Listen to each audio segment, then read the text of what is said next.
The Blood of an Englishman by Dan Cassar. This is our review of the game. Fenny Rob over here, Zuper John over there. This is a strictly two-player game. It's asymmetrical. One player plays as Jack, the other player plays as the giant. Jack is trying to build 3 beanstalks that culminate in 3 different treasures at the top, a harp, the goose, and the gold. He's going to have to do that by taking cards out of the different rows. They're called columns, I mean. They're going to put them in ascending numerical order and have 6 cards of numbers, and then they can top it with one of the 3 treasures. The giant is trying to win by getting either Fi Fo Fum, and it doesn't have to necessarily be exactly like it reads. It could be... They just have to all be adjacent. Together vertically. The giant will win if he has Fum, Fi, Fo, any 4 of those all in the front row. On the front, yep. And basically the way it works is Jack is going to have 3 moves every turn, and it can be something like moving a card from the back to the front of the same castle, a card from the front to the front of another castle, a card from the front to his beanstalk, again in ascending numerical order, or from the back of one of the castles to his beanstalk. The giant doesn't get that many things on his turn.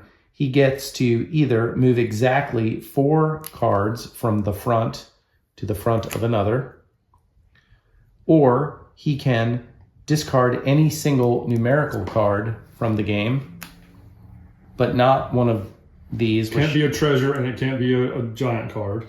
And I don't know why he would do that, but hey. Make it harder for myself. Or he can, in one move 2 different cards from the front of 2 different stacks. So he could do that, and he could do that.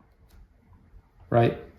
Yeah, so Jack is quick, so he gets to do 3 quick little things, and the giant does one big thing. One big move, although one of those moves is 2 small things. But one of the things that it notes it in the rules, one of the things the giant can do is moving 2 cards from the front to a front. Well, Jack can do that as well, but he can do one more thing. So he gets one more move. So if the giant's trying to win based off of that strategy, Jack can always undo it plus another move. Exactly. And Jack can never move from front to back. Right. You can't move from front to back. There's a setup. After you set up, Jack can move any one card from any position to another position. That's the only time you can move something to the back.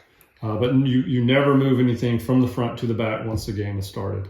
Now, this game has been out for a while, and I've always found it interesting to have asymmetrical 2-player games, because to me, that often simulates a war game ultimately, which oftentimes, or 4X type games that have special faction abilities as you're, taking on the opponent.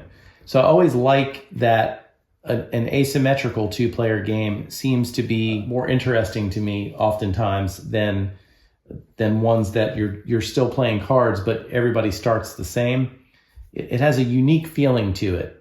It's very thematic, I think, because it does feel like I'm going and kind of stealing what I can, whereas the giant in one fell swoop can just squish me.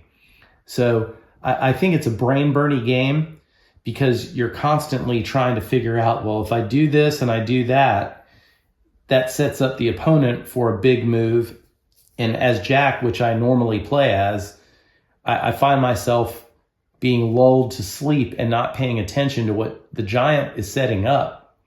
And I'm trying to build my beanstalk, and then all of a sudden I look down and go, oh no, he's got it on the next turn.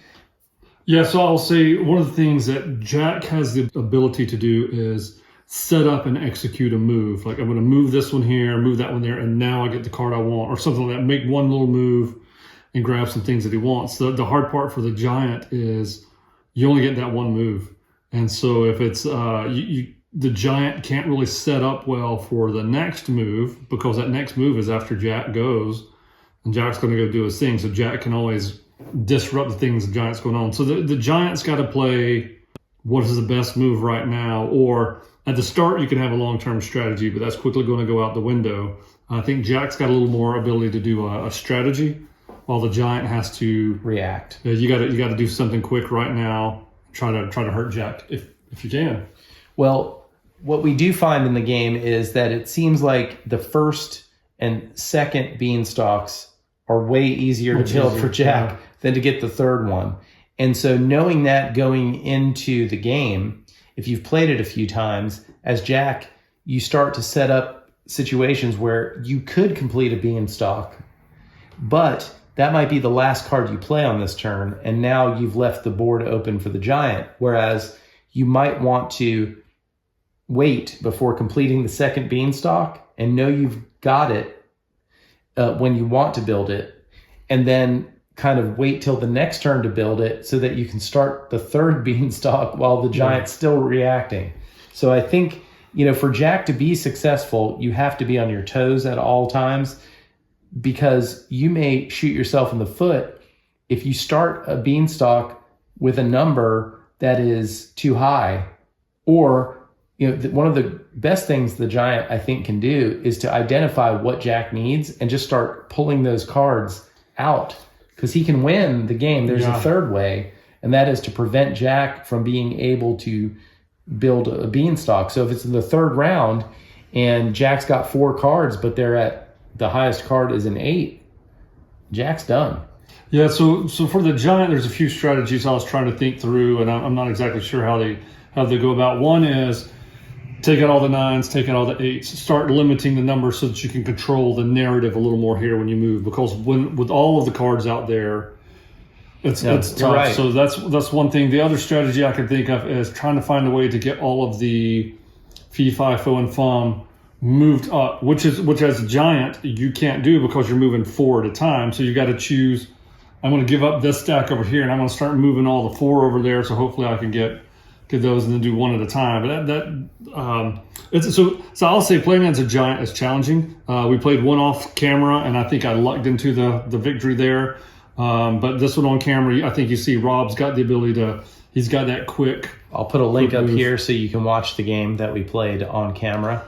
But I think it's a good asymmetric game, because I've noticed I start to think about, well, okay, I'm going to grab this one from back here. No, I can't. That's your move. I'm trying to guard against you from doing that. So you gotta have a little bit of brain power on it. But ultimately, as a giant, I want to squish these treasures in the middle and bring mine up to the front, and it's not easy to do when you got little Jack scrapping around trying to get your stuff, trying to steal from you. Yeah, I think it's a very clever design.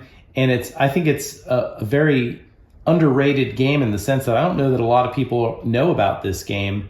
And you hear about games like Lost Cities as being classics and all-time great games. This game, I think, has the potential, if more people had a chance to play it, I think this would become a pretty classic 2-player game. So I really don't have any complaints out of this. If I were ranking this game, I think I'd put it at an 8 out of 10. The only thing that is missing that I wish it had was some sort of mat or something that kept the cards in line. That's the only thing that bothers me at all, is that there's no board. But then again, it fits in a box about that big. So yeah, and I'm looking this up online right now, and this is between $10 and $20. That's US dollars, by the way. Right. That's a great bargain for a 2-player game. And this is one that you can go back to. It's play a little 2 bit out of 3. Yeah, it's a little bit of a pain to set up because you got to get your 10 down. I mean, right. That's a little whiny. I got it, but you could come back and play it over and over. Okay, you know what? I was close enough, or I'm way off on this one. Let me come back and try another. Or why don't you play Jack this time and I'll play the giant and see if I'm so tough? Because I don't want to lose as Jack as well. Right, that would hurt the ego. Well, like I said, I think this game is easily an 8 out of 10 for me when it comes to 2-player only games. It feels very combative in a way, but it's also has that abstract feel to it that makes you. It's very thinky. It hurts the brain, but in a good exercise way. So it reminds me a little bit of, I forget where it is, where Sherlock Holmes trying to catch Jack the Ripper. Oh yeah, Mr. Jack Pocket. That's it, Mr. Jack Pocket. Except that in Mr. Jack Pocket, you can have a little more foresight because, okay, in the next round I'm going to get the first choice and things like that. This one, I think, as the giant, you don't have that much foresight. You can set up a little bit. Jack is squirrely and going to go around. So my view, having played it twice now, I think Jack's got a little bit of an advantage. It gets harder at the end though, and the giant can come into it. Whereas pocket Jack, I feel like even though it's uneven, I feel like it's still equitable. You kind of know it's coming a little bit more. Correct. Well, that is our thoughts on the game. I can't wait to play as the giant against you so that I can humiliate you. Bring it on. Thanks for watching. Please like this video, subscribe to the channel.